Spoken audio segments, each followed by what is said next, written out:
안녕하세요, 여러분. 행복한 부자 엄마 곽정민입니다. 주말 잘 쉬셨어요?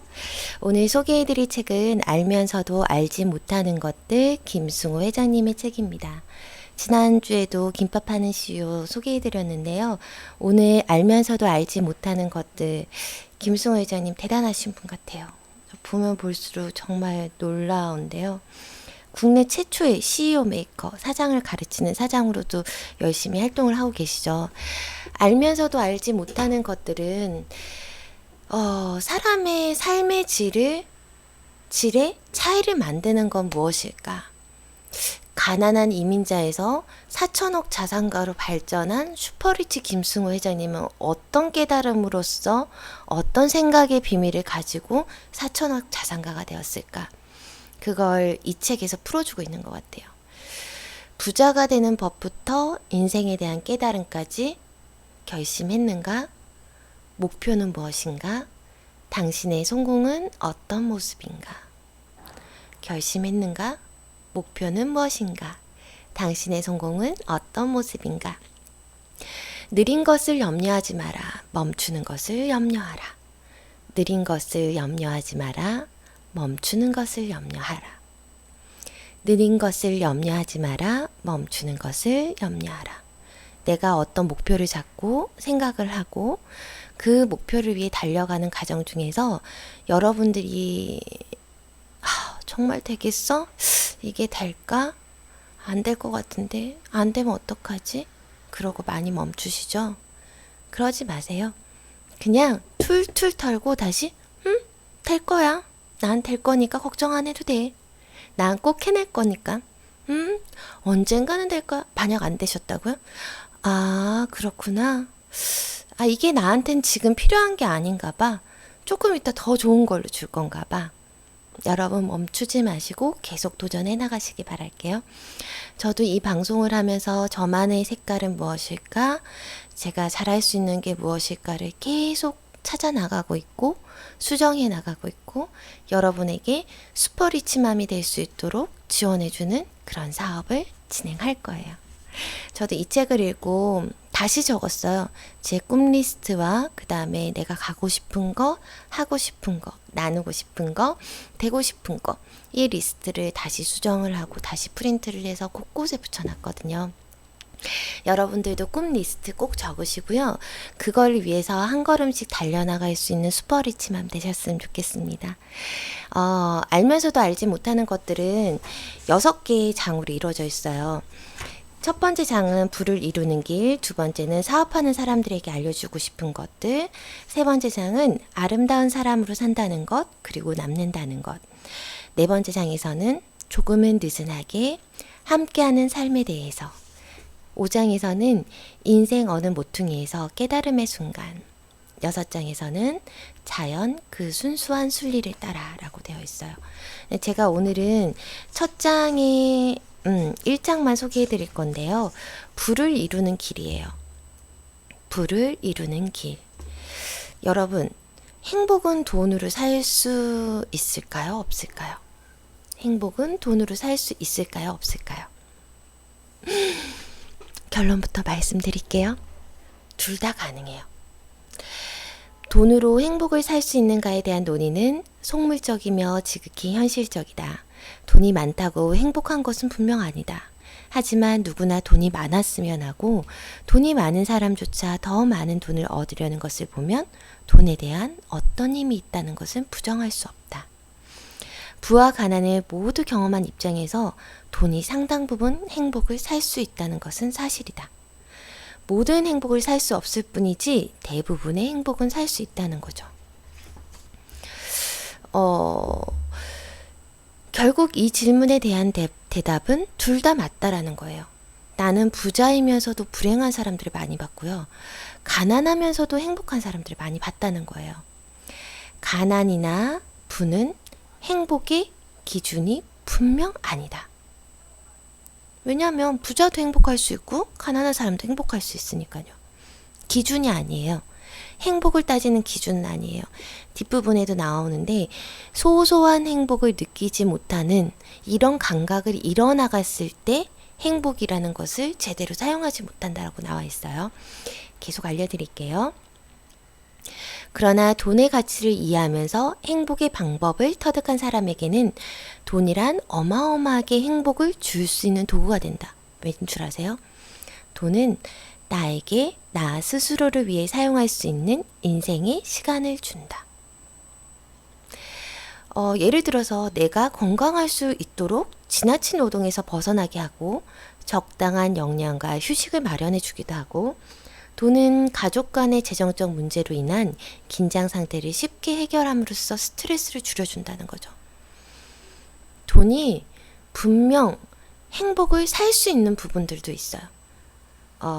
그렇지만 돈을 어떻게 쓰느냐에 따라서 상당히 다른 거죠. 돈은 나에게, 여러분 한번 같이 적어 보시겠어요? 돈은 나에게 나 스스로를 위해 사용할 수 있는 인생의 시간을 준다. 돈은 나에게 나 스스로를 위해 사용할 수 있는 인생의 시간을 준다. 나 스스로 살 수 있는 인생의 시간을 준다는 거예요. 내 스스로 사용할 수 있는, 내가 하고 싶은 걸 할 수 있는 시간을 살 수 있는 걸 준다는 거예요. 여러분 이해되시죠? 돈 자체로 행복하진 않아요. 돈을 통해서 자유로운, 내가 컨트롤할 수 있고 내가 사용할 수 있는 어떤 시간을 얻을 수 있다라는 거예요. 많은 사람들이 돈으로 행복을 살 수 없다고 이야기하며 돈에 대한 욕망을 멈추라고 조언한다. 그 조언 중에 실제로 막대한 부를 가진 사람은 극히 드물다. 사실 돈으로 행복을 살 수 없다는 말은 돈에 대한 잘못된 이해가 기초하고 있다. 돈이 얼마 있으면 행복하냐는 관점이 아니라 돈을 어떻게 사용하느냐에 대한 관점으로 바꿔야 맞는 질문이다. 돈을 어떻게 사용해야지 행복하냐에 대한, 어떻게 사용해야 하는가. 돈을 시간 쓰는데, 시간을 사는데 사용할 거냐? 아니면 이 돈을 도박이나 누름이나 술이나 이런 걸 하기 위해서 사용한다면 그 돈은 절대 행복을 살 수가 없다는 거예요. 그 돈으로 우리 가족을 행복하게 하고 그 돈으로 주변 사람을 행복하게 하고 그런 것들이 갖춰졌을 때 행복을 살 수 있다라는 거예요. 만약에 돈이 있는데 그 돈으로, 사람들은 누구나 그렇잖아요. 내가 조금 더 가지게 되면 누구한테 베풀고도 살고 싶고 봉사도 하면서 살기를 원하잖아요. 그럼 그 돈은 어떻게 쓰이는 거예요? 남에게 베풀면서 나 자신의 만족감도 높여주는 행동인 거예요. 그럴 때 행복이, 남을 도울 수 있을 때 여러분 되게 행복하잖아요. 저도 남을 도울 수 있을 때 굉장히 행복하거든요. 그런 도울 수 있는 돈으로 어떻게 사용하느냐에 따라서 행복이 달려있다라는 거예요. 스스로 만족할 줄 알고 사회와 이웃에 기여할 수 있는 현명한 삶을 배운 사람이라면 돈이 많을수록 행복해질 수 있다. 여전히 돈은 행복을 줄 수 없다고 말하는 사람들은 돈을 잘못 이해하고 잘못 사용해서 그럴 것이다. 물론 돈은 우리를 일반석에서 비즈니스석이나 1등석으로 옮겨주고 은박지 덮인 치킨 대신에 캐비어와 버섯 요리를 먹을 수 있게 해준다. 젊은 시절 정장을 입고 비행기를 탔다가 항공사 직원의 호의로 생전 처음 비즈니스 탄 적이 있대요. 그 이후로 몇 년은 아무 불평 없이 타던 일반석이 힘들게 느껴졌다는 거예요. 증가된 갈망은 인생의 소소한 행복을 느끼는 감각을 막아버린다는 거예요. 제가 돈이 점점 많아졌어요. 예전에는 지하철을 타고 다녀도 전혀 불편함이 없었거든요. 근데 이 증가된 갈망, 어느 날 제 차를 가지고 제가 차를 몰고 다니고 아이들과 병원에 가고 아이들이 픽업을 해주고 이 생활이 익숙해진 뒤로는 제가 차 없이 그냥 뚜벅이로 지하철 탄다는 게 굉장히 불편해졌어요. 예전에는 불편하지 않던 것이 지금은 불편해진 거죠. 증가된 갈망 때문에 그런 거예요. 아이들하고 지하철을 타고 다니거나 버스를 타는 것도 되게 재밌는 경험이었어요. 처음으로 아이 두 마리 데리고 버스를 탔는데 아이들이 버스 타는 게 예전엔 타요 타는 기분이었나 봐요. 너무 행복했대요.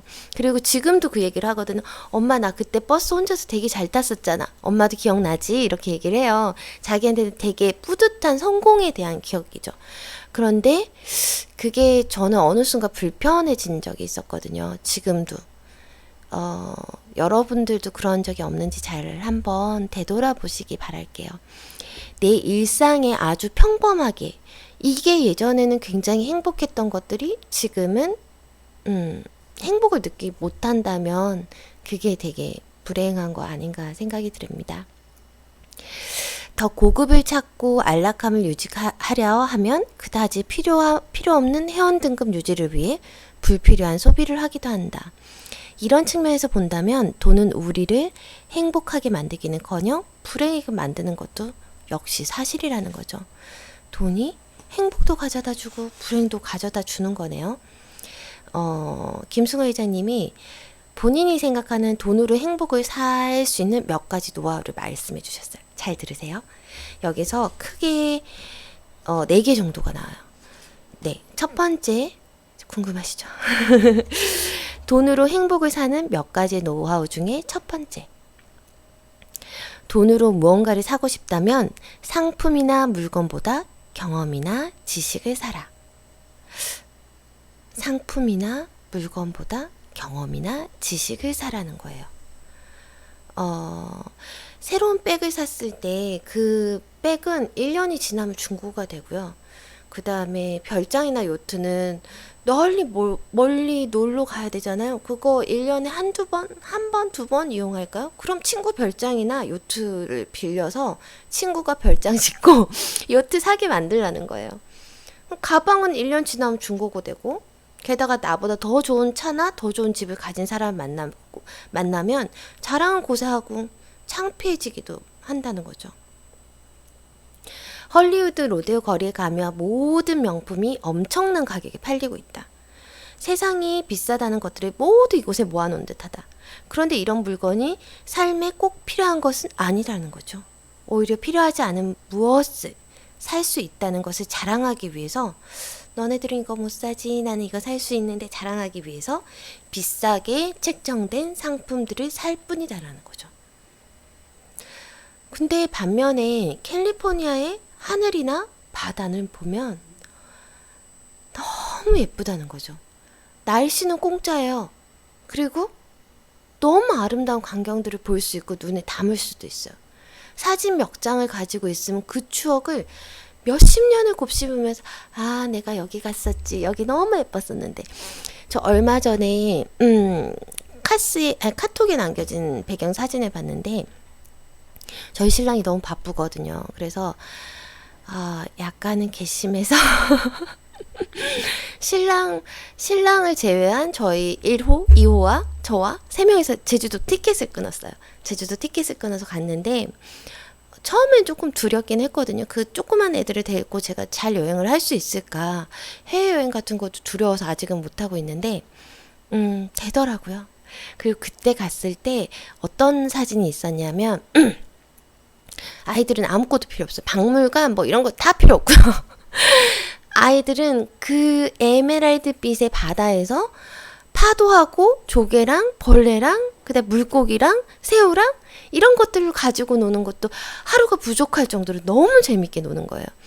그래서 옷을 몇 개를 챙겨가고 트렁크에 이제 호텔을 이제 방만 매일 바꿨으니까 그 바꾸는 동안에 이제 트렁크에 애들 옷을 태워놓고 저는 돗자리를 깔아놓고 거기서 아이들 그냥 이렇게 멍하게 구경하고 있었거든요. 근데 그 파도에 너무 재밌게 노는 거예요.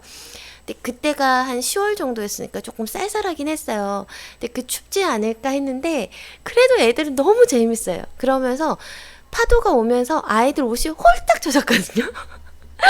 너무 젖어가지고 이거 어떻게 하지 호텔까지 가려니까 너무 먼데 이거 어떻게 해야 되지 이러다가 안 되겠다. SUV 차를 빌렸었거든요. 그래서 그 뒤에 트렁크를 딱 열고 아이들 2마리 이렇게 딱 앉혔어요. 여기서라도 갈아입자 하고 했는데 그때 애들은 너무 재밌었나 봐요. 그러면서 웃음꽃이 만개해가지고 있는데 너무 예쁜 거예요. 아, 우리 이때 제주도 가서 바다랑 놀았지? 바다에서 파도 치는 것도 봤었지? 아, 우리 애들 그때 정말 까르르 넘어가던 웃음소리가 잊혀지지 않고 그냥 지나가는 사람들이 우리 아이들이 이제 다 트렁크에 앉아 있으니까 옷이 다 젖은 채로 앉아 있으니까 그걸 보고 너무 흐뭇해하는 미소를 이렇게 쳐다보는 거야. 아유, 너네들 참 재밌게 놀았구나 이런 표정으로요. 근데 저는 그게 너무 좋았었거든요. 그 사진을 잊을 수가 없어요. 전 지금도. 저랑 처음으로 떠나보는 셋만의 여행이기도 했고 아이들한테는 좋은 추억을 남겨줬다는 거죠. 과연 이게 제가 명품 백을 샀을 때보다 더 행복했을까요? 저는 명품 백보다는 이런 경험이나 가치에 투자하는 게 더 행복했어요. 지금도 생각하고 지금도 얘기를 하잖아요. 잊을 수 없는 추억이라는 거죠. 여러분들도 이런데 가치를 투자하시기 바랍니다. 그래서 김승호 회장님도 그렇대요. 요트라든지 별장이라든지 이런 걸 사는 대신에 부모님들의 오랜 친구분이나 조카, 친구들을 비행기 티켓을 끊어준대요. 그리고 오시게 해서 멋진 저녁을 대접하고 멋진 어떤 그 물건을 산다는 게 아니라 어떤 멋진 바다, 멋진 하늘과 그 좋아하는 사람들과의 추억을 준다는 거예요. 그 돈으로 물건이나 상품을 사는 것이 아니라 경험을 사게 한다는 거죠. 상품이나 물건보다 경험이나 지식을 사게 하라. 상품이나 물건보다 경험이나 지식을 사게 하라. 경험은 감정을 불러일으키지만 물건은 적응이 되어 기억 속에서 사라진다는 거죠. 맞아요. 물건 샀을 때 결국은 남자분들 차 사시는 거 좋아하시죠? 그거 한 3, 4년 지나고 나면 와이프 줘버릴걸요? 그게 지나면 중고차가 되잖아요. 명품 백도 1년에 몇 번 드시는 것 같아요? 저는 청가만 기저귀 가방 있죠. 이게 제일 편한 것 같아요.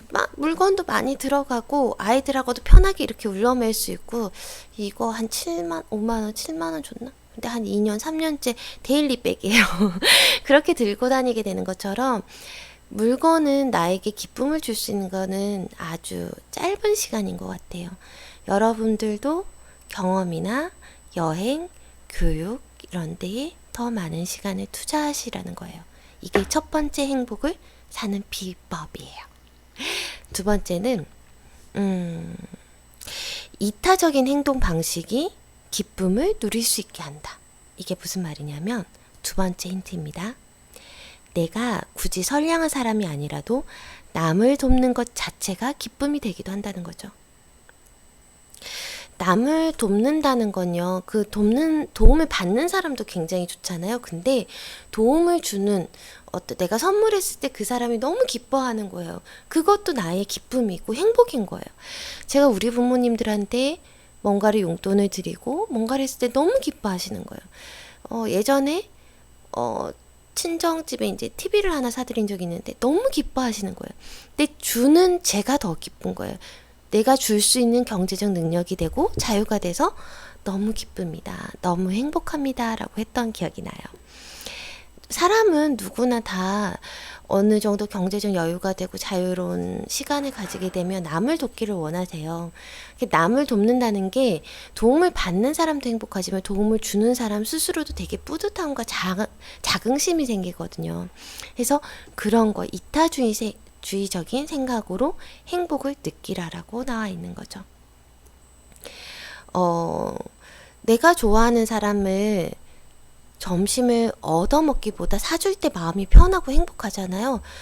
저도 제가 좋아하는 어떤 분이 계세요. 그분한테 뭔가를 사줄 때 되게 좋아요. 기뻐요. 그리고 내가 좋아하는 누군가가 있을 때 은근슬쩍 커피 한 잔 이렇게 딱 놓고 왔을 때 되게 뿌듯하거든요. 나눠줄 수 있는 게 굉장한 행복인 것 같아요. 베푸는 것이 더 행복할 수 있다라는 거죠. 김승호 회장님이 이랬대요. 한 번은 옆 테이블에서 휴가받은 군인 6명이 식사를 하고 있었다. 몰래 직원을 불러서 계산을 해놓고 웃으며 지켜봤다. 식사를 마친 군인들이 각자 지갑을 꺼내들고 카운터로 갔을 때 누군가 음식값을 지불했다는 것을 알고 일제히 두리번거리며 누가 계산했을까 하고 있을 때 모른 척 밥 먹는 기분이 어떠했을까? 더없이 좋았다는 거죠. 이민 때문에 군대에 가지 않아도 되었던 사람이 젊은 군인들의 밥값 정도 내주는 것은 의무이자 채무라고 느낀다. 그쵸?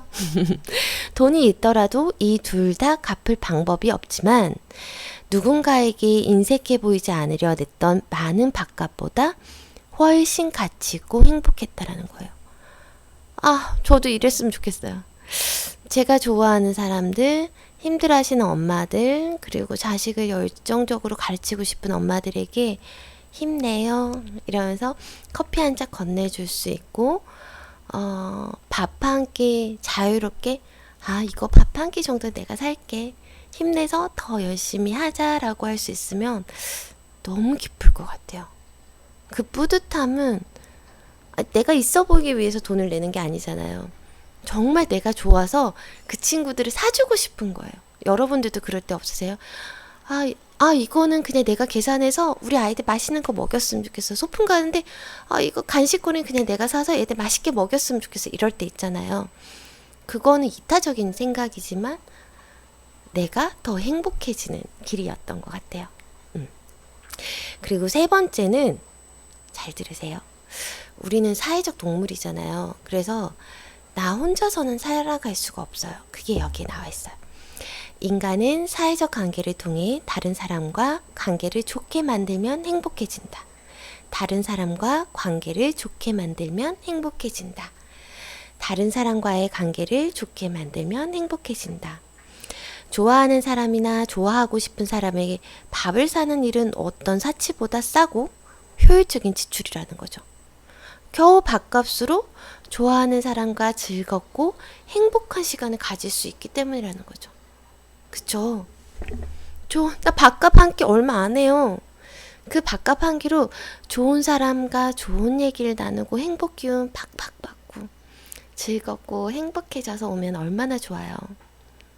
밥값 얼마 안 하잖아요. 그게 사람과의 관계가 좋게 만들면 행복해질 수 있는 거죠. 내가 좋아하는 사람들과.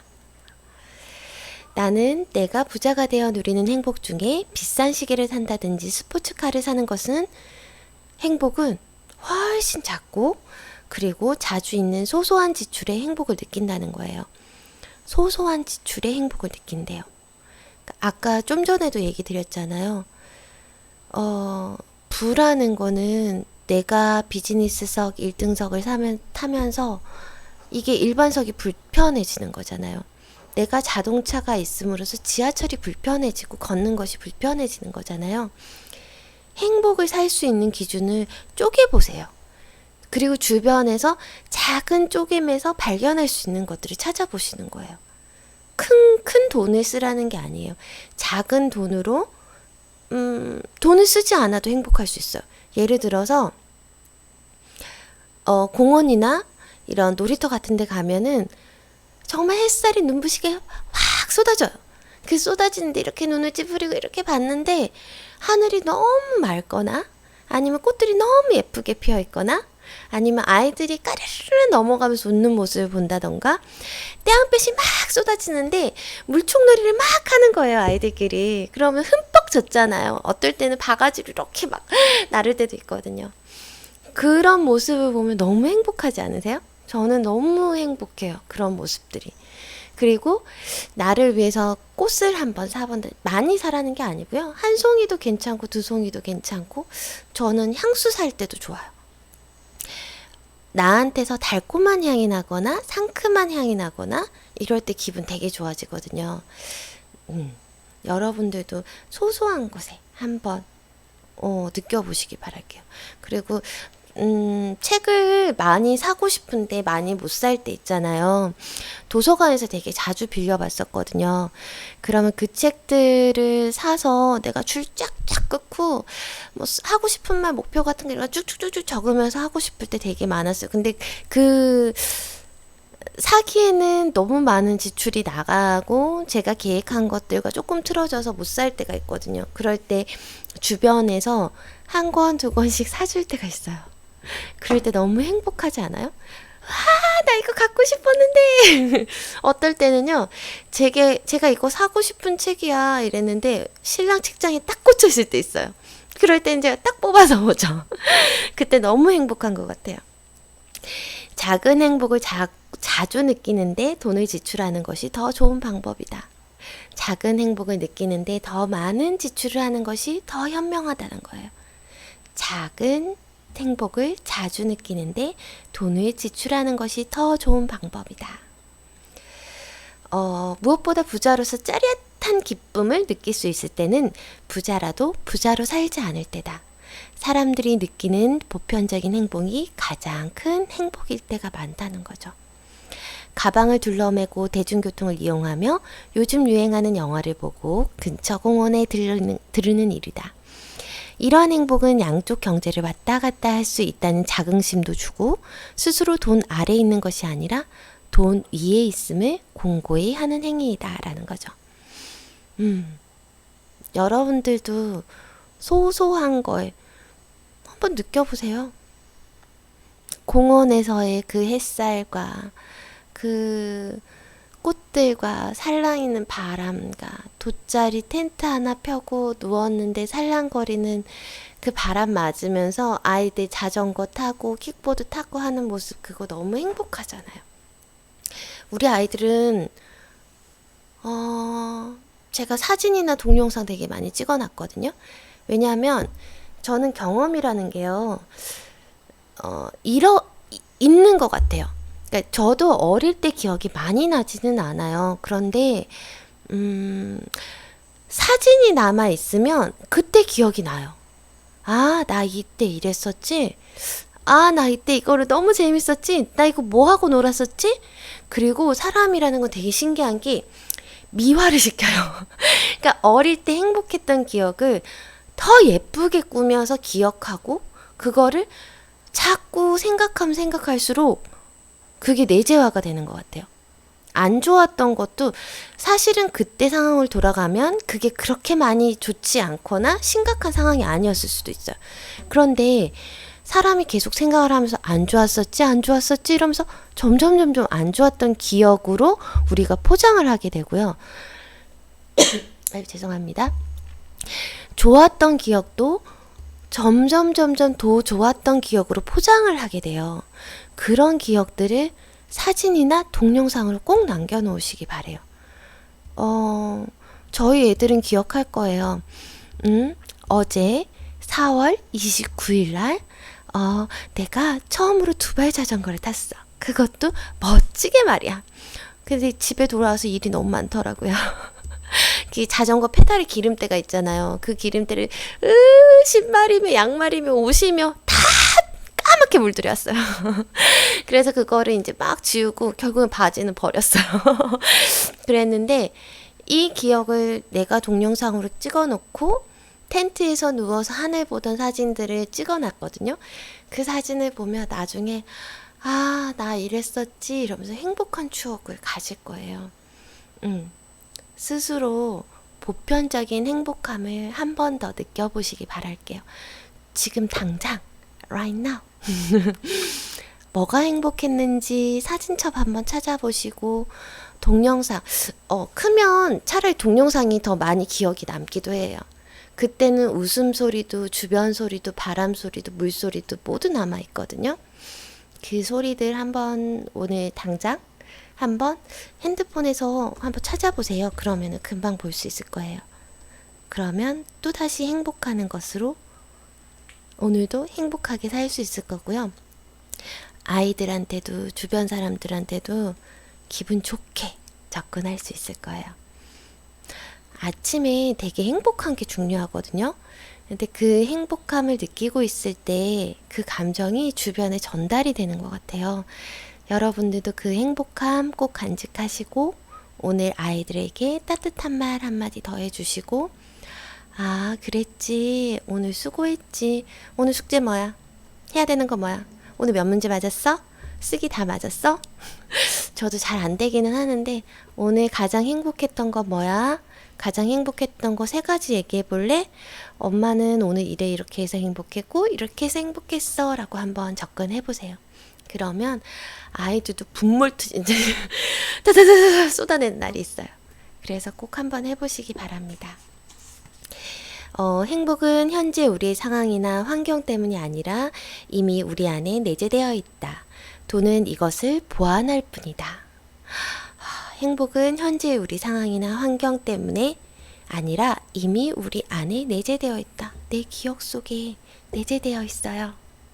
지하철도 재밌어요. 버스도 재밌어요. 아이들하고 놀았던 기억도 재밌고요. 신랑이랑 연애했던 것도 너무 재밌어요. 저도 기억나는 사진이 있는데 너무 더운 날, 저희 둘 다 대학생 때 너무 가난했거든요. 대학생들 다 가난하시죠? 그때 이제 어디서 커피 한 잔 먹고 너무 더워서 백화점에 들어가가지고 이렇게 기대서 쉬었던 사진이 있는데 푸릇푸릇하죠. 그 사진이 제가 사실은 외장하드를 한번 날려먹었어요. 그래서 결혼 사진이며 이런 사진들이 모두 다 네, 없어져서 살릴 수 있는 것들은 살리고 결국에는 다 살리지 못했는데 왜 예전에 카카오 스토리 나오기 전에 그 뭐지? 싸이월드에 사진 남아 있었던 거예요. 그래서 거기서 몇 장을 다운이 안 돼서 막 캡처해가지고 남겨놨던 게 있거든요. 그 사진 보면서 이거라도 건져서 너무 다행이다 그랬었는데 저희 신랑하고도 재밌었던 추억이 많이 있네요. 돈은 이것을 보완할 뿐이다. 상황이나 환경 때문에 행복이 결정되지는 않는다. 상황이나 환경 때문에 결정은 되지 않는다. 나는 행복한 부자가 될 수 있다. 나는 행복한 부자가 될 수 있다. 나는 행복한 부자이다. 여러분들도 행복한 부자 되시기 바랄게요. 다음에 나와 있는 내용은 뭐냐면 소득을 10배를 올리는 방법에 대해서 나와 있어요. 궁금하시죠? 소득을 10배 올리는 방법.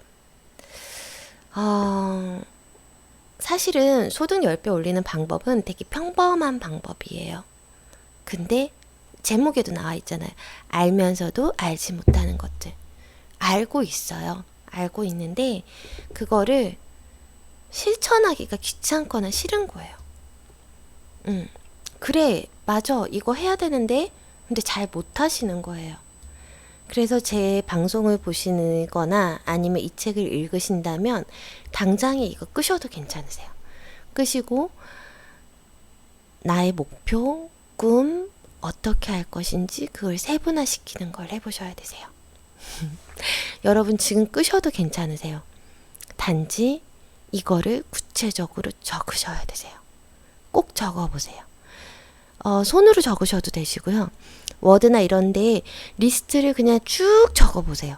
그리고 내가 되고 싶은 거, 갖고 싶은 거, 나누고 싶은 거, 가고 싶은 장소 이런 것들을 순서대로 적어보시다 보면 방법이 생각이 나요.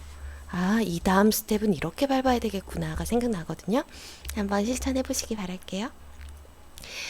첫 번째는 막상 돈 버는 이 저자가 이렇게 나와 있어요. 지난 여름에 어느 강연을 갔는데 부모들이 초등 아이까지 모두 데리고 참석했대요. 20년 만에 찾아온 무더위로 강연장이 짜증이 가득하고 너무너무 더웠대요. 강연 시간이 낮 2시라고 꾸벅 조는 사람도 있고 이러고 있을 때 김승호 회장님이 막상 돈 버는 이야기로 화제를 강연에서 샥 돌렸다는 거죠. 부채질하던 그 어수선하던 상황이 일순간 초집중으로 싹 바뀐 거예요. 돈 버는 비법을 알려드린다 그러니까. 수입의 증가는 삶에 즉각적인 영향을 주는 문제잖아요. 수입이라는 거는 내 삶에 즉각적으로 영향을 주죠. 어린아이들도 관심을 갖는다라는 거예요. 이제 자신의 소득을 10년 내 10배로 올리고 싶은 누구라면 이 글을 신중히 읽기 바란다. 바라는 바가 있다면 반드시 이 방법을 실천해 보기 바란다. 라고 되어 있어요. 첫 번째는요. 아이고 눈이 빨개졌어. 눈이 가려워서. 할 일을 생각을 바꾸는 일로 시작된다. 첫 번째 할 일은 생각을 바꾸는 일로 시작된다. 생각을 바꿔라.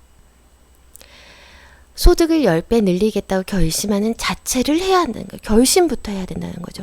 결심하고 목표를 설정하는 일이 돈 버는 일의 시작이다. 자, 이제 저는 부자, 행복, 엄마가 되겠습니다. 결심하세요. 그리고 목표를 설정하세요.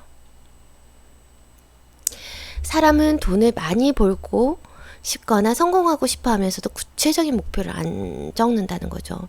돈을 보고 싶다면, 얼마까지 성공하고 싶다면, 그 성공이 어떤 모습이며, 직업 형태는 어떠며, 수입은 어때야 하고, 환경은 어때야 하는지에 대해서 명확해야 된다는 거예요. 구체화시키라는 거예요. 좀 전에도 얘기 드렸죠? 리스트를 적으세요. 적다 보면 교집합 부분이 생겨요. 그러면 내가 되어야 되는 미래상도 보이세요. 여러분들도 지금 목표를 구체화시키는 작업을 해보시기 바랍니다.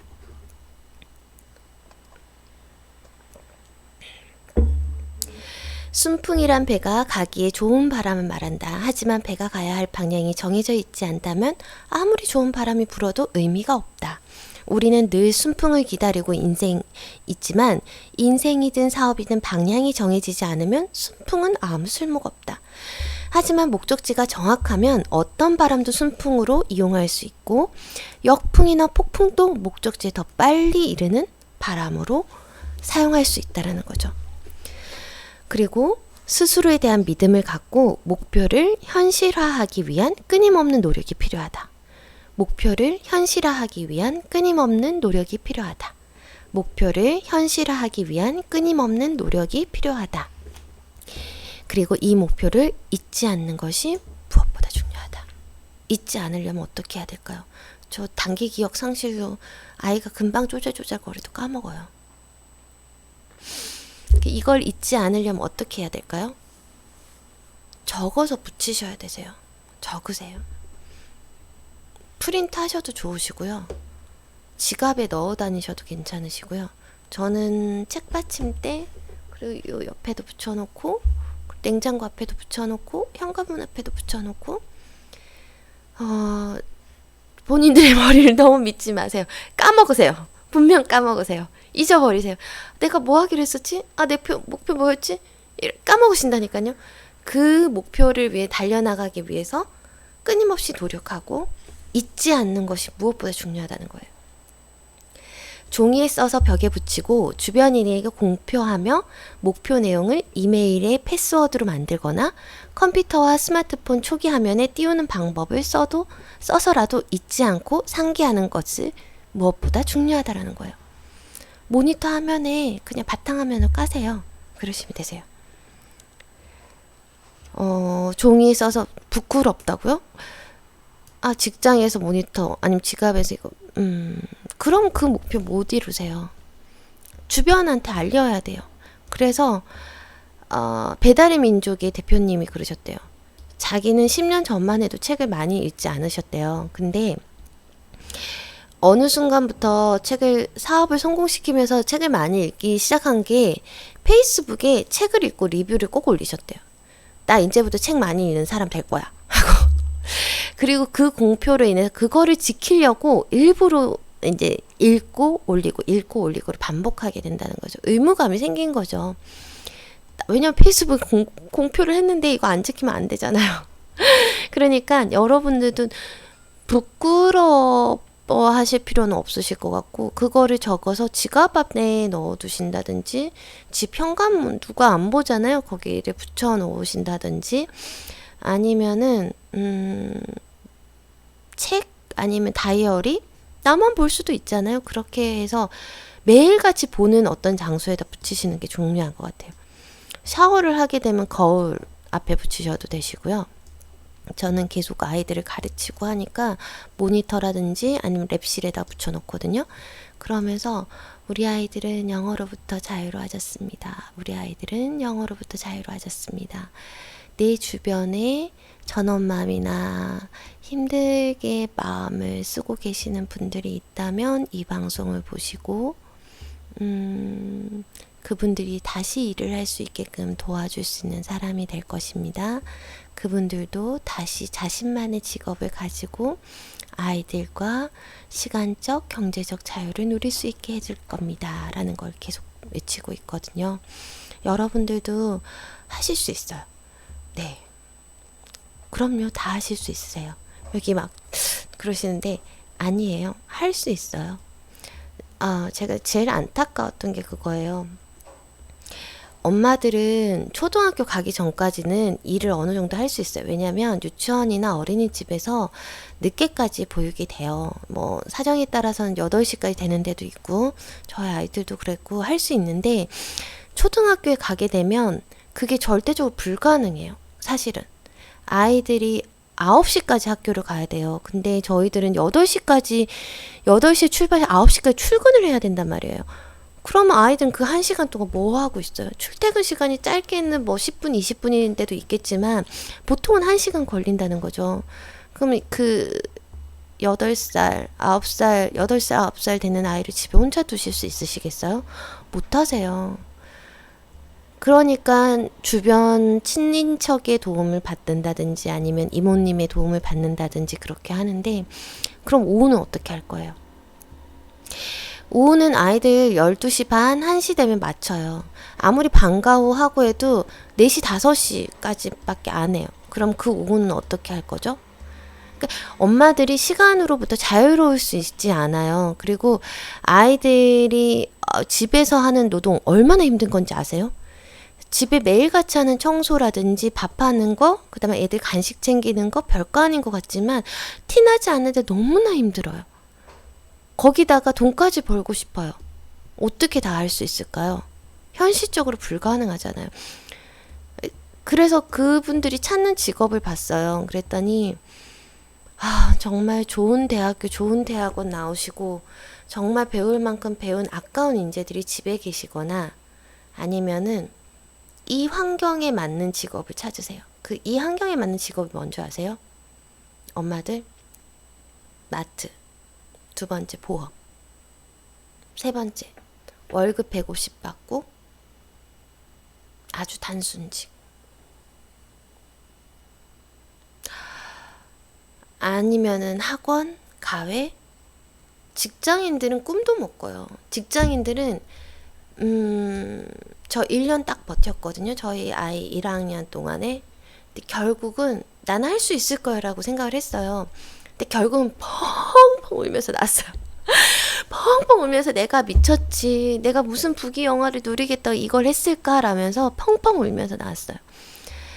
소소하게 학교 모임이나 행사들이 끊임없이 있어요. 근데 그럴 때마다 아이는 혼자인 거예요. 그거 보실 수 있으세요? 학예회 때 저희 애만 부모님이 없었어요. 할머니, 할아버지도 없었죠. 그러니까 다른 아는 언니한테 부탁해서 그 언니가 우리 아이를 챙겨주기는 했는데 저는 중요한 PT가 있어가지고 가야 되는 상황이었고 신랑도 너무 바빴었고 갈 수 없었는데 아이는 잘 견뎠어요. 그 학예 자체만으로 즐겼거든요. 자기가 뭔가를 할 수 있다는 거에 발표한다는 걸 굉장한 뿌듯함을 느끼고 잘 버티긴 했는데 그걸 지켜보는데 너만 안 왔어. 너희 애만 엄마가 없었어. 라는 얘기를 듣는데 그거 참을 수 있는 부모들은 많이 없는 것 같아요. 그래서 당장에 막 이러면서 저 바로 육아휴직 내겠습니다. 이렇게 하고 가서 육아휴직을 냈었거든요. 여러분들도 그러실 거예요. 그렇기 때문에 돈과 시간에서 무조건 자유로워지셔야 되세요. 지금 아이를 키우고 있는 엄마라면 돈과 시간에서 자유로워질 수 있는 방법을 꼭 찾으셔야 되세요. 근데 그 방법을 제가 도와드릴게요. 그 방법은 책에 있어요. 내가 하고 싶은 분야 뭐든 좋아요. 그 아이디어만 있으면 뭐든지 할 수 있어요. 그리고 그 관련 분야의 책을 20권, 30권을 반드시 읽으세요. 그러면 해내실 수 있어요. 하실 수 있어요. 저도 했어요. 여러분도 하실 거예요. 저도 이렇게 빨리 안정적으로 될 거라고는 생각 못 했거든요. 근데 생각으로 내가 꿈을 그리고 실현하는 순간 완성이 됩니다. 우리 엄마들 안쓰럽잖아요. 집에서 그렇게 일하고 애기 키우고 근데도 인정은 받지 못하고 아이를 키우려면 시간적으로도 자유로워야 되고요. 경제력으로도 자유로워야지 애들 하고 싶은 거 다 가르치세요. 돈과 시간에서부터 반드시 자유로워지시기 바랄게요. 응원할게요. 원래 성공하는 사람은 비범한 사람이 아니래요. 평범한 사람이 평범한 일을 비범하게 할 뿐이다. 사회는 학교와 달리 국영수를 잘해야 성공하는 것이 아니라 이 말 너무 좋아요. 사회는 국영수를 잘해야 반드시 성공하지 않아요. 우리 아이들한테 국영수 잘하라고 강요하지 마세요. 그 아이들 다 잘해봤자 무슨 소용이 있으세요? 정말 지금 우리 아이가 받아쓰기 하거든요. 근데 그 받아쓰기 틀리면 어때요? 틀리면은 편지를 못 적나요? 맞춤법, 교정법 그거 하시면 되잖아요. 메일 쓸 때 틀리면은 그 예의가 아니잖아요. 아니요, 그냥 검색기 한 번 더 돌리시면 돼요. 서연아, 메일 보내거나 편지 쓸 때 검색기 한 번 돌려봐. 그리고 그게 평생 모를 것 같아요? 아니에요. 근데 어른들도 띄어쓰기나 맞춤법이 많이 틀려요. 그런 것들은 천천히 알아가면 되는 거예요. 수학? 잘하면 좋죠. 계산기 있잖아요. 사고력만 있으면 되는 거 아니에요? 그 다음에 영어? 영어는 공부가 아니고 언어예요. 언어는 너가 삶을 살아가면서 필요한 도구이기 때문에 어느 정도 해도 괜찮은 것 같아요. 그런데 아이한테 국영수 잘하라고 얘기하는 거 너무 이율배반적이지 않아요? 사회 살아가는데 국영수 잘해서 성적 잘 받은 게 사회에 내가 빈부의 격차와 지금 이 단계에서 이 단계를 넘어가는데 꼭 필요한 수단인 것 같아요? 아니에요. 그렇지만 공부를 하라라고 알려드리는 거는 네가 지금 이 순간에 가장 많은 시간 동안 네가 할 수 있는 거는 여기에 투자를 했을 때 그게 자양분이 될 거야 라는 그 전제가 깔려있기 때문에 지금 하라는 거지 모든 걸 잘할 필요는 없어요. 모든 걸 잘하는 아이가 사회에 나가서 성공하지는 않아요. 그 법칙이 이꼴 법칙이 성립을 하지 않기 때문에 여러분들도 아이한테 모든 걸 잘하라고 얘기는 하지는 않으셨으면 좋겠어요. 사회는 학교 성적하고는 달라요. 따라서 미래를 내가 원하는 방식으로 만들겠다고 결심하고 할 수 있다고 믿는 사람만이 목표를 이룬다는 사실을 반드시 받아들여야 한다. 미래를 내가 원하는 방식으로 만들겠다고 결심하고 할 수 있다는 믿음만이 목표를 이룬다는 거예요. 할 수 있어. 여러분 할 수 있으세요? 여러분 시간과 경제적으로 자유로워질 수 있어요.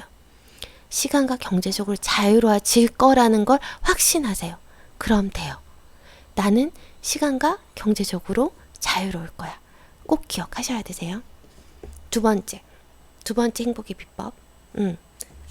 아니죠. 소득을 10배 올리는 방법 중에 두 번째예요. Right now. 뭘까요? 두 번째 할 일은 호황과 불경기에 대한 기준을 재설정하는 일이다. 왜냐하면 7, 80년대도 토지와 집값이 청정부지로 오를 때라면 당신은 돈을 벌었을까? 8, 90년대에 하룻밤에도 몇 배씩 주식이 오르던 시절이라면 돈을 많이 벌었을까? 2000년대에 IT 붐이 일었을 때 경제활동의 주체였다면 어땠을까? 아이러니하게도 우리는 호황기 때도 돈을 못 벌었어요. 지금도 못 벌고. 그럼 호황기, 불황기가 없는 거예요. 만약에 불황이어서 못 벌었다라고 하면 불황일 때 잘 팔릴 수 있는 제품이 뭔지 고민 안 한 여러분들이 잘못됐다라고 나와 있어요. 그냥 지금 시기와 불황과 어떤 그런 걸로 자유로워질 수 있는 어떤 것들을 고민을 하고 돈을 최소화로 투자 안 할 수 있는 방법을 찾으셔도 되세요. 김세 작가님도 그러셨고, 김세 작가님 제가 너무 좋아하거든요. 그리고 저도 그렇고요. 지금 책을 읽고 여러분들한테 이렇게 전달을 드리는 것도 어쩜 저의 자산이에요. 여러분들에게 도움이 될 수도 있지만 저에게도 도움이 될 수 있다라는 거죠. 시기를 가리지 마세요. 역설적으로 가장 돈 벌기 좋은 시절은 언제나 지금이라는 거예요. 돈 벌기 가장 좋은 시절은 언제나 지금이다. 돈 벌기 가장 좋은 시기는 언제나 지금이다. 생각은 경기보다 우선한다는 거예요. 호경기는 돈을 벌기 가장 좋은 시기다. 생각을 바꾸면 불경기 역시 돈을 벌기 좋은 때이다. 오히려 불경기에 돈을 벌면 상대적 자산 가치가 높아져 더 많은 돈을 버는 것이다. 좋은 시절은, 돈 벌기 좋은 시절은 언제나 지금이다. 두 번째 비법이었어. 그리고 세 번째 비법은 알려드릴게요. 나는 내가 생각하는 사람이 분명히 될 수 있다는 믿음, 그리고 나 자신에 대한 사랑이다. 나는 분명히 될 수 있다는 믿음과 나 자신에 대한 사랑이다. 나는 분명히 될 수 있어. 나는 분명히 되었어. 나는 분명히 되었어. 나 자신에 대한 사랑이라는 거예요. 여기 예시로 뭐가 나와 있냐면 어떤 노 교수님이 아내분이 암에 걸렸을 때 지난번에도 해드렸는데, 아이고 저 사람 죽고 나면 나는 이제 혼자 뭘 할까? 누가 내 밥을 해줄까? 누가 나와 함께 시간을 보내줄까? 이건 아내 걱정이 아니에요. 남겨진 본인의 걱정이에요. 두 번째, 내가 아는 목사 친구가 병에 걸렸다. 그러자 장로들을 부르고 다른 목사들을 불러 안수기도를 받았다. 하나님이 이 병에서 당신을 일으켜 세우리라는 것을 믿습니다. 라는 말로 끝났다. 성직자조차도 자기 먼저 챙긴다는 거죠. 자기의 마음의 본성을. 결국 이 세상에는 가장 중요한 건 자기 자신밖에 없다는 거예요. 자기 자신이 제일 중요해요. 여기서 또 예로 나와요. 자식에 대해서는 죽을 수 있다는 사람도 많죠. 근데 자신이 하기 귀찮은 심부름 정도를 시키지 않는 부모는 없다는 거예요. 자신을 먼저 아끼니까 하찮은 일쯤에는 내 목숨보다 귀한 자식을 시키는 게 사람이에요. 내 목숨보다 귀한데 하찮은 일 정도는 아이들한테 시키잖아요. 그건 내가 더 소중한 거예요. 아이들의 행복도 중요하겠죠. 근데 내가 행복하지 않으면 아이들도 행복하지 않아요. 내가 먼저 우리 아이들 무섭지 않아요? 우리 아이들이 어떻게 살아갈지 모르겠는데 정말 인생이 즐거운 것들이 너무 많고 행복하게 열정을 불태워서 살아나갔으면 좋겠어요. 어떤 사람은 열정적으로 사는 게 싫고 나는 이렇게 평범하게 살고 싶다. 근데 그것도 삶 자체에서 행복을 느낀다면, 그 사람의 불평이 없다면, 지금 이 상태로 행복하다라고 느끼면 그 사람은 그렇게 사는 게 행복해요. 근데 그렇지 않은 사람들도 많아요. 근데 내가 행복하지 않으면 저희 자식도 행복할까요? 만약에 법률스님이 그러셨어요. 아유, 속은 행복하지 않은데 행복한 척을 해. 그러면 너 자식은 어떨 것 같니? 속은 불편한데 행복한 척 하면서 살아. 근데 네가 속도 행복하고 겉으로도 행복하대. 그러면 자식들은 어떻게 살 것 같니? 안으로도 행복하고 겉으로도 행복하게 사는 거야. 그게 인과응보야 라고 얘기를 하시더라고요. 내가 행복해야 합니다. 분명 자신을 중요하게 여기고 사랑하는 건 자연스러운 일이다. 하지만 한 발 더 나아가 이렇게나 대단히 중요한 자신을 좀 더 자랑스럽게 만들도록 권하고 싶다. 스스로 자랑스러운 것이 아니라 남들도 나를 자랑스럽게 생각하는 사람으로 말이다. 누구나 자신이 사랑하는 사람이 더 건강하고 경제적으로 여유롭고 어디서나 존경받는 사람이길 바란다. 마찬가지다. 내가 가장 사랑하는 나 역시 그런 사람이 되어야 한다. 나 자신에 대한 사랑이고 나는 분명히 될 수 있다는 믿음이 필요한 거죠. 분명히 되실 거예요. 여러분들도. 목표 세우시고 잘게 쪼개서 세분화시키시고 될 거라고, 난 꼭 될 거야 라고 말씀하세요. 당신이 자신감 가득하고 밝고 긍정적이면 주변 사람도 당신에게 밝고 긍정적인 태도를 보여줄 것이다. 인간관계는 물론이고 모든 사업 관계에서도 그럴 것이다. 지극히 논리적인 결정조차 실상은 감정적 결정을 정당화하기 위한 확인일 뿐이다. 논리는 사람들을 설득하지 못한다. 말문을 막힐 뿐이다. 그러니 기운 좋고 긍정적이며 밝은 사람에겐 사업도 운도 사람도 따라 붙는다. 오전에 강의를 들었는데 사업을 모두 자신의 실력이라고 판단하지는 말라고 해요. 왜냐하면 사업은 운도 굉장히 많이 따라요. 이게 언제 대박이 날지 몰라요. 내가 이거를 했는데 똑같은 사업을 하는데 어떤 사람은 대박이 나고 어떤 사람은 대박이 나지 않을 때도 있어요. 근데 이거는 운도 같이 작용을 해요. 운이 반드시 있어야 한다니까요. 운이 없이는 안 돼요. 근데 그게 언젠지는 모르겠지만 긍정적이고 밝은 사람에게는 사업도 운도 마찬가지로 따라 붙는다는 거예요. 자기계발서의 가장 조금 극단적인 뭐냐면 자기계발서는 자신이 열정을 가지고 열심히 하면 뭔가를 이룰 수 있다라고 얘기를 하잖아요. 그래서 만약에 이게 실패를 하면 다 내 탓인 거예요. 내 탓인 것 같지만 그렇지 않다는 거예요. 사업이라는 거는 시기와 때와 장소나 환경 등에 따라서 운이라는 게 작용을 해요. 그래서 여러분들이 운을 많이 받았다면 운을 또 나눠줄 수 있어야 돼요. 그런 삶을 사시기 바랄게요. 그리고 그때 그 얘기를 했죠.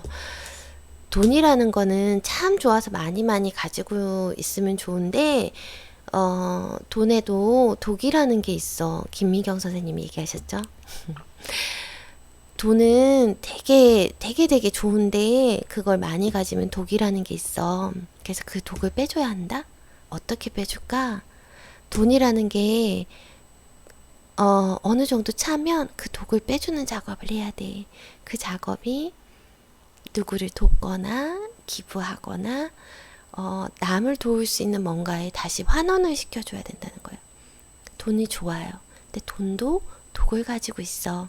그러니까 어느 정도는 사회에 환원을 하고 돌려줄 줄도 알아야 되는 거야. 그걸 너무 많이 가지고 있으면 몸에 독이 쌓여. 쌓이지 않기 위해서 어느 정도 가지면 베풀어 줄 줄 아는 사람이 돼야 돼 라고 하셨어요. 저도 그 말 믿거든요.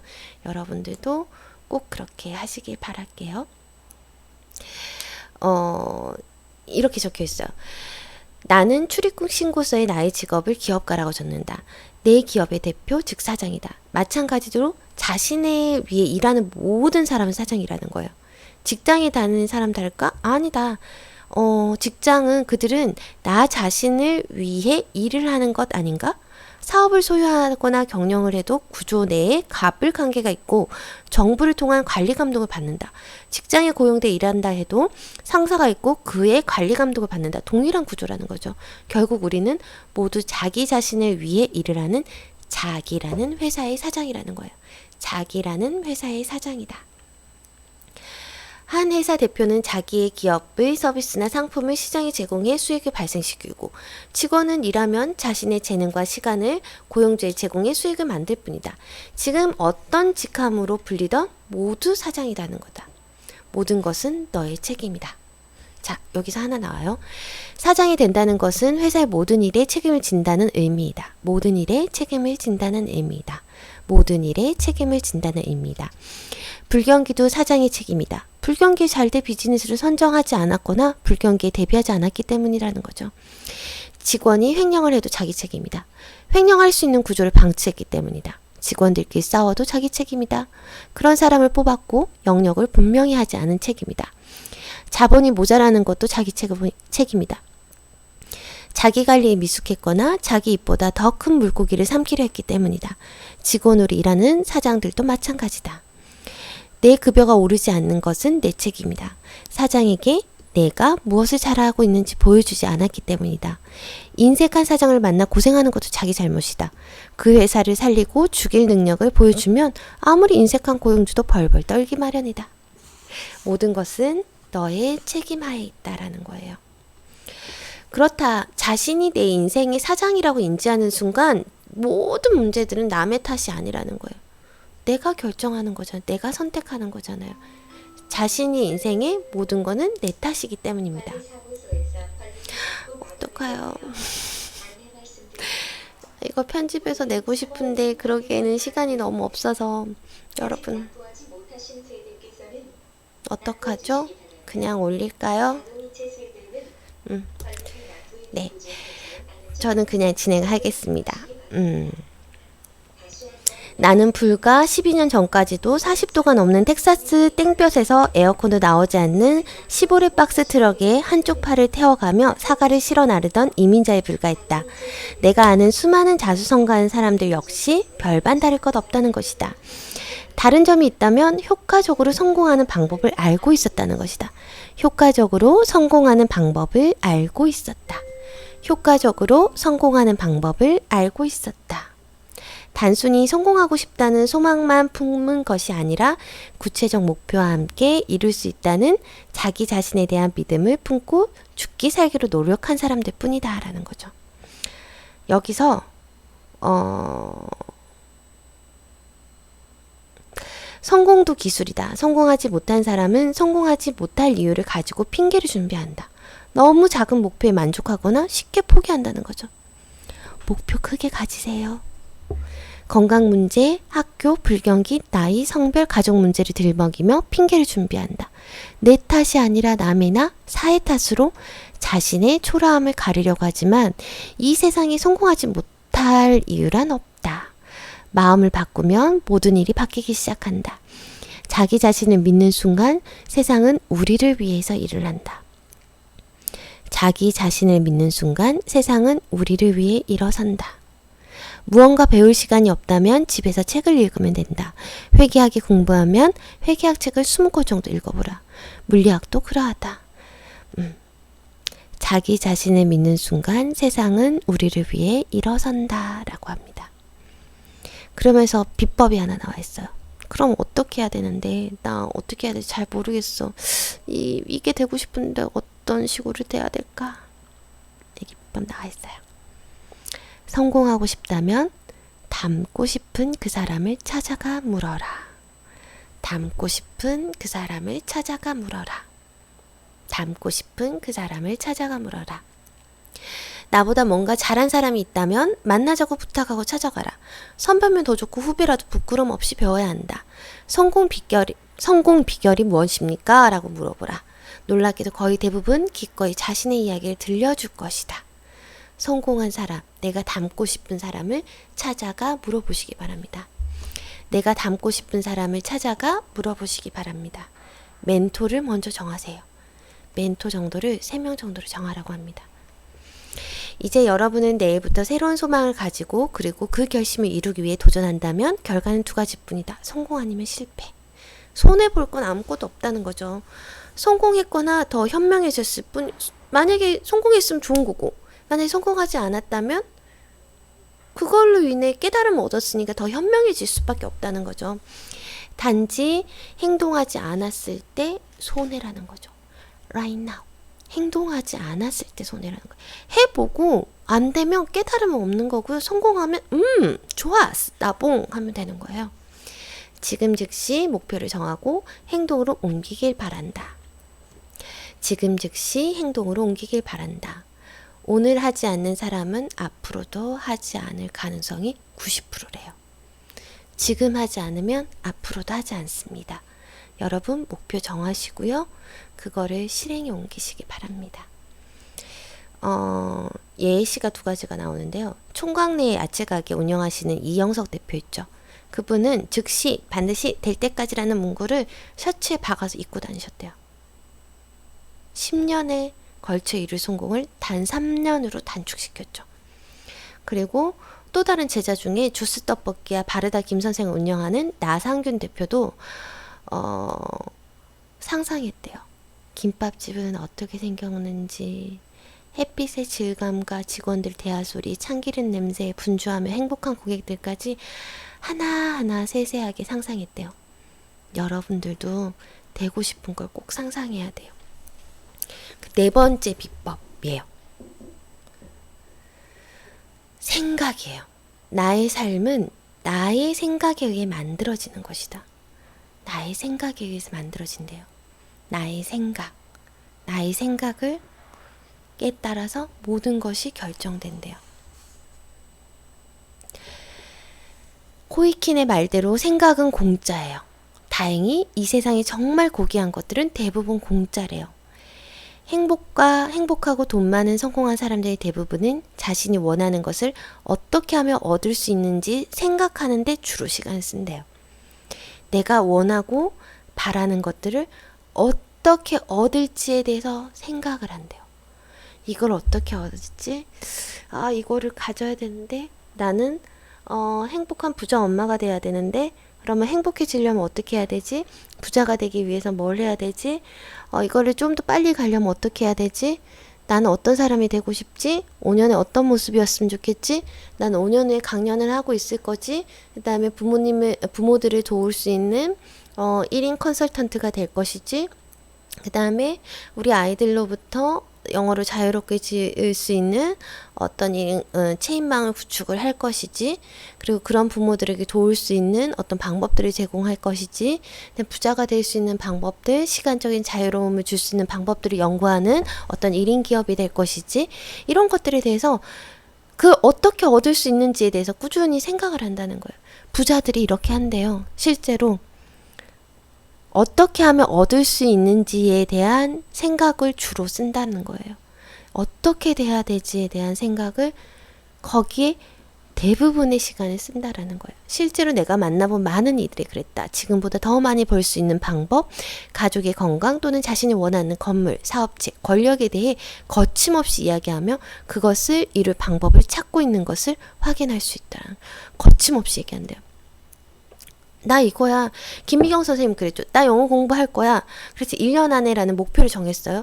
그 목표에 한다라고 확언하고 여러분들한테 알려주는 순간 제가 가르쳐 줄게요. 제가 할게요. 이런 사람들이 세도했다는 거예요. 그거는 본인만 내가 해야지, 난 이거 할 수 있어 라고 품는 게 아니라 내가 어떻게 할 거예요 라고 확언하고 공표하는 순간 확 밀려드는 거죠. 여러분도 그렇게 하셔야 되세요. 다시 한번 알려드릴게요. 지금보다 더 많이 벌 수 있는 방법, 가족의 건강 또는 자신이 원하는 건물, 사업체, 권력에 대해 거침없이 이야기하며 그것을 이룰 방법을 찾고 있는 것을 확인할 수 있다. 이 세상에는 정말 고귀한 것들은 공짜이고 대부분의 성공한 사람들은 어떻게 하면 얻을 수 있는지 생각하는데 주로 시간을 쓴다. 어떻게 하면 얻을 수 있지 주로 시간을 쓴다는 거예요. 분명히 할 수 있다고 생각하고 있기에 어떻게 이룰 것인가를 골몰이 생각한다라는 거예요. 그 생각이 낙관적이고 긍정적이고 포기를 몰라야 돼요. 생각할 수 있어요. 근데 오늘만 하시고 마실 거예요? 아니면 일주일? 100일 기도도 못 이루시는 분들 많으시죠? 포기하시면 안 되세요. 여기서 결국 성공한 사람은 미래를 어떻게 만들 것인가 생각하고 불행한 사람은 누가 나에게 상처를 주었는지 생각한다는 거예요. 인종차별주의는 가진 것이 혈통밖에 없고 여성차별주의는 가진 것이 고추밖에 없고 국수주의자들은 가진 게 조상들밖에 없고 실패한 사람은 왕년을 들먹거린다. 그들에게 가진 것이 과거밖에 없기 때문이다. 과거기 때문에 그래요. 낙관적이며 긍정적이며 포기할 줄 몰라야 한다. 그리고 여기 나와 있어요. 매번 부정적인 사람과는 절교를 서슴지 않아야 한다. 부정적인 사람 옆에 두지 마세요. 안 만나셔야 되세요. 매번 부정적이고 투정 부리고 징징거리는 사람 옆에는 있을 필요가 없으세요. 근데 그 사람 때문에 너무 스트레스 만나지 마세요. 안 만나시면 되세요. 주변에 긍정적인 사람들이 훨씬 많이 모여들 거예요. 그리고 그 사람들에게 기운과 에너지를 쓰실 필요가 없으시죠. 행복하고 긍정적인 사람들 만나시면 되세요. 많이 있어요. 그리고 여기 나와 있어요. 내가 원하는 모두를 가질 수 있다는 것을 알면 스스로 생각하는 능력을 가진 내 존재가 얼마나 위대한 것인지를 알기에 함부로 내버려 둘 수 없다라는 거죠. 따라서 항상 밝고 한결같이 성실한 사람이 되며 무언가를 위해 끊임없이 공부하고 노력하는 사람이 되라. 그렇게 할 때 당신의 미래지향적이고 변할 것이며 과거의 연연에 후회하거나 과거를 탓하거나 과거를 자랑하며 보내지 않는다라는 거예요. 와, 이거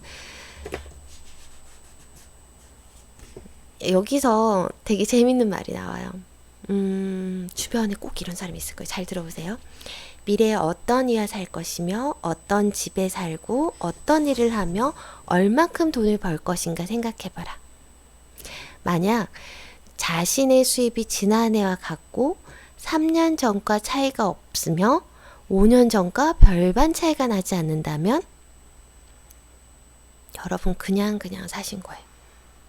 지난 시간 미래를 그리기보다 과거에 집착하며 살았다는 증거이다. 지금 현 시점하고요. 과거 3년, 과거 5년 시점을 계산해 보세요. 바뀌신 게 있으세요? 얼마나 바뀌셨어요? 만약에 바뀐 게 없다면 과거에 집착하고 살았다는 증거다. 지난 5년간 그 어느 것도 오늘을 바꾸기 위해 한 일이 없다라는 거죠. 지난 5년간 오늘을 위해, 오늘을 바꾸기 위해 어떠한 액션도 하지 않았다라는 거죠. 저는 바뀌어 있을 거예요. 바뀌었어요. 그리고 목표를 한 해 끊임없이 노력하라. 절대 흔들리지 마라. 끝까지 계속하라. 절대 포기하지 마라. 꿈, 생각, 그리고 현실이 된다. 계속 모든 책에 나와 있는 게 있어요. 끝까지 하는 놈이 이긴다니까요. 끝까지 해보세요. 아니, 포기하고 싶어도 한 줄기 빛만이라도 이렇게 잡고 끝까지 가보세요. 회사 대기업에서 성공한 사람들 보잖아요. 끝까지 한 사람들이 그냥 죽이 되든 밥이 되든 인사고과에 하락을 하든 욕을 먹든 말든 부하직원들 하든 말든 정말 찌랄 같은 사람들만 위에 있잖아요. 그 사람도 그냥 버틴 거예요. 버티시면 되시는 거예요. 그 꿈을 위해서 포기하시면 안 돼요. 포기하면 절대 안 됩니다. 끝까지 계속하라. 절대 포기하지 말고 끝까지 계속하라는 거예요. 여러분 하실 수 있으시죠? 여기서 4가지 정도가 어떻게 10억을 벌 것이냐에 대해서 10배로 소득을 어떻게 10배로 옮길 것이냐, 그거 첫 번째 생각의 힘을 바꿔라. 두 번째 지금 당장이다. 시기가 호황기 불황기가 없다. 지금 당장이야. 그리고 세 번째가 내 자신을 사랑해야 돼요. 그리고 나를 믿으셔야 되세요. 그리고 네 번째가 뭐였죠? 네. 생각을 바꾸라는 거예요. 나의 생각을 상상하라는 거예요. 내가 어떤 모습일지, 어떻게 하면 얻을 수 있는지를 생각하라는 거예요. 내 목표를 어떻게 하면 이룰 수 있지? 어떻게 해야지 내가 1인 강연가가 될 수 있지? 강연사가 될 수 있지? 어떻게 해야지 행복한 부자 엄마들을 만들어줄 수 있지? 그 엄마들 어떻게 해야 창업을 할 수 있게 만들어줄 수 있지? 제가 어떻게 지원을 할 수 있지? 이거를 어떻게를 계속 고민하셔야 되세요. 저도 어제 고민하면서 처음에는 부자 엄마 컨설팅을 한다기보다 이런 전업맘들이라든지 상처받으시는 분들을 어떻게 치유할까에 대한 그것들이 되게 고민이 컸었어요. 근데 나처럼 이렇게 1인 기업으로 시간과 경제적으로 자유로울 수 있는 방법들을 공유해드리면 그분들도 참 다 하실 수 있겠다라는 생각이 들었어요. 그래서 그러지 말고 그러면 내가 어떻게 했는지를, 그래서 내가 어떻게 시간과 경제로부터 자유로워지고 있는지를 알려드리면 되겠다라는 생각이 든 거죠. 그러면서 그분들이 원하시는 것들을 이제 쏙쏙쏙쏙 뽑아가지고 전달해드리려고 하는 거예요. 여러분들도 하실 수 있어요. 이제 우리 아이들 올 시간 다 됐네요. 중간에 막 광고 방송도 있고 막 그랬는데 양해 좀 부탁드리고요. 오늘도 꽃가루 많이 날려요. 근데 밖에 나뭇잎들이 엄청 푸릇푸릇하게 변했어요. 여러분들도 오늘 좋은 하루 보내시고 행복한 하루 보내세요. 행복한 부자 엄마 되실 수 있으세요. 꼭 저희 행복한 부자 엄마 같이 되어봐요. 감사합니다. 오늘 좋은 하루 보내세요.